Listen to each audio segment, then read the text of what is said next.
beings of purity, beings of false light, beings of darkness, and beings of chaos. You are none of these. The soul of a man can never be enslaved, save by its own infirmities, nor freed, save by its own strength and own resolve, and constant vision and supreme endeavor. Humans spend a lot of time trying to figure out and explain the true nature of reality. So many religions, philosophies, theories, paths, too many to count or name. Guess what? They're all just someone's opinion or belief. And that's okay, because maybe it's actually impossible to understand the true nature of the universe while living in a human body. The universe is infinite and human bodies are limited. Maybe it's supposed to be that way. And maybe we don't need to fully understand everything all at once. Maybe you'd be a lot happier if you gave up on trying to understand everything all at once. There is one principle, however, that's very important for human beings to understand to enable a joyful and fulfilling life here on Earth. The Hermetic principle of as above, so below. The most important Hermetic principle for life on Earth. Your body is a microcosmic expression of the archetypal macrocosm. You have 7 chakras, 3 above, 3 below. One is the bridge between heaven above and earth below, the heart chakra, or heart center, which functions as a transfer point of both love and wisdom. Many think the heart chakra is only a place of love, but love without wisdom is useless, which is why the heart has neurons, and the heart has the ability to think, remember, and pass judgment, just like the brain does. As above, so below refers to the 3 upper or heavenly chakras, having a direct effect on the condition of the 3 lower or earthly chakras. So the questions to ask are: 1. Are you expressing yourself authentically? 2. Are you listening to and following your intuition? 3. Are you communing and connecting with Source on a regular basis, like every day? Not worshiping anything, because worship indicates servitude, submission, and being less than in your own eyes. Communing is different. Communing is connecting, and connection doesn't require submission. If you are doing these 3 fundamental things, the vibration created will travel through the bridge of the heart and balance your lower 3 chakras, directly affecting your bodily health and vitality. If not, the bridge will close, and your lower chakras will suffer from the imbalance of the higher chakras. Heaven is out of balance, earth is out of balance. Heaven is in balance, earth is in balance. Notice that all of these things bring joy and peace of mind to an individual. Notice that the modern world is a constant source of deviation from these 3 things. That's the challenge. The opposite is also true, as imbalance in the lower or earthly chakras can lead to imbalance in the upper or heavenly chakras. Questions to ask. 1. Are you too attached to bodily experiences like food, sex, substances, etc.? 2. Are you holding on to negative early experiences and family traumas like abuse, rejection, feelings of abandonment? 3.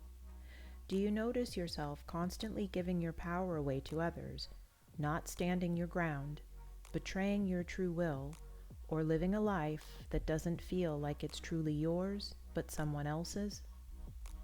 These types of experiences are not based in true love or wisdom, and so they will not pass through the heart bridge and cycle back to the heavenly chakras. As a matter of fact, they'll lead to a cutoff between the upper and lower chakras and perpetuate imbalance of the whole being. So how do you balance your heavenly chakras? 1. Cut out all the bullshit.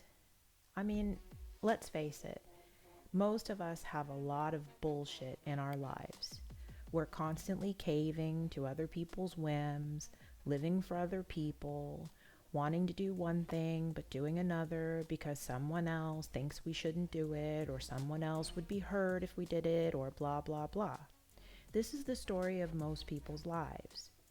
Most people, unfortunately, will spend their entire lives catering to other people and not realize that that's what they've been doing until they're really too old to do anything about it. Most people will lie on their deathbeds full of regret over the things that they could have, would have, or should have done, but didn't. And when they think about the reasons that they didn't, the reasons won't cut the mustard. It's pretty sad, and it's depressing to think about, but it's true. The good news is that it is a personal choice. The only thing you have to be willing to do is maybe piss a few people off. If you can manage that, then you probably won't end up laying on your deathbed thinking those horrible thoughts. You might actually be laying on your deathbed thinking, wow, I had a really great life. And wouldn't that be better? Number 2, speak your truth unapologetically and without fear of judgment or rejection. This one kind of ties into the bullshit. I mean, once again, most of us go through our lives trying not to hurt other people's feelings, trying not to be stared at or judged as being different or odd or weird, just trying to fit in at all costs. Even a lot of people who think of themselves as rebels are still trying to fit in, even if they're trying to fit in with the rebels, because trying to fit in with anyone or anything is not really being a rebel, is it? When someone does something that you don't like and you don't speak up about it, you're chopping off a little piece of your soul. You're chopping off a little piece of who you are. It's the ultimate form of self-betrayal. And most of us do this on a daily basis. We sit around, we listen to other people's bullshit, we disagree with it, and yet we don't say what we really think because we're afraid of how they'll react. We don't tell our boss at work that he's being a shithead, even though he's being a shithead and he's been a shithead for 20 years. He's treating us unfairly, he's being abusive. We still say nothing because we're afraid. We're afraid of losing our jobs. We're afraid of losing money. We're afraid of being yelled at. We're just afraid. Speaking your truth unapologetically and without fear of judgment opens your chakras wide, starting with the throat chakra. The throat chakra is very, very important for the health of the overall being. And most people have a blocked throat chakra because they don't speak their truth. Number 3, meditate and commune with yourself and divine source as often as possible, consistently. Once again, avoid worship. Worship negates personal power and interferes with the solar plexus chakra, leading to imbalance. Meditating and communing with yourself, first and foremost, is the first step to being able to actually commune with the divine. I mean, after all, you are the divine in a smaller form. And so, if you can't connect with yourself, how can you possibly expect to connect with anything bigger than yourself? It's really quite simple. Communing with yourself is just getting back in touch with who you are without any outside voices or interference. It's the one time that you don't think about what your mom said or what your husband said or your wife said or what your sister said or what your best friend said. You have a chance to really sit there and think about what you say to yourself. The thoughts that you think to yourself when no one else is around, when you actually have time to think for yourself. Meditating is a really, really good way to get back in touch with those experiences. A lot of people say that you should try to empty your mind when you meditate. I disagree.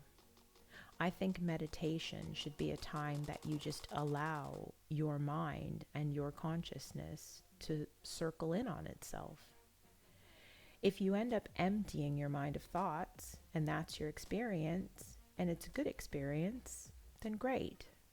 But a lot of people beat themselves up, and they give up on meditating because they think there's something wrong with them because they're not able to empty their minds or get rid of all thoughts.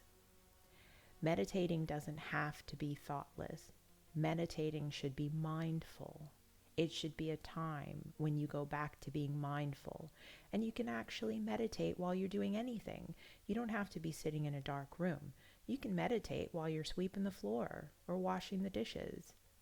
You can meditate while you're walking the dog. Anytime you're in a mindful state and you're just in touch with yourself, that's meditation. But you have to do it consistently. You have to do it constantly. You have to make a commitment to do it every day. Because if you do it once and then you don't do it again for another 6 months, well, that kind of defeats the purpose of getting back in touch with yourself, doesn't it? So what are those 3 things to do again in order to achieve as above, so below in your own life? Number 1, cut the bullshit, even if it means cutting some people out of your life along with it. Number 2, speak your truth, no matter what. Number 3, meditate and commune without worship, constantly and consistently. And remember, the soul of man can never be enslaved, save by its own infirmities, nor freed, save by its own strength and own resolve, and constant vision and supreme endeavor. I don't remember who said that, but it seems like a bit of timeless wisdom to me. What do you think? Let me know in the comments, and don't forget to like this video, share this video, and subscribe and hit the notification bell if you haven't already. Peace, y'all.